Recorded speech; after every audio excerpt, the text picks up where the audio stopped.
அதிமுக எம்எல்ஏக்கள் கூட்டத்தில் ஒருமனதாக சட்டசபை தலைவராக தேர்ந்தெடுக்கப்பட்டுள்ள ஓ பன்னீர்செல்வம் மீண்டும் தமிழக முதல்வராக பதவியேற்க உள்ளார்.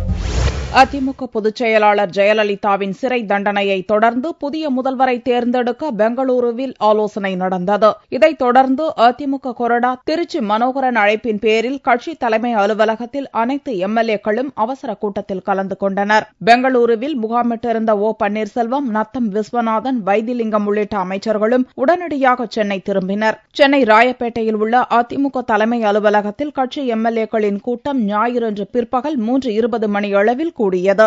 4:30 மணி வரை நடந்த இக்கூட்டத்தில் நிதியமைச்சர் ஓ பன்னீர்செல்வம் சட்டசபை அதிமுக தலைவராக தேர்ந்தெடுக்கப்பட்டார்.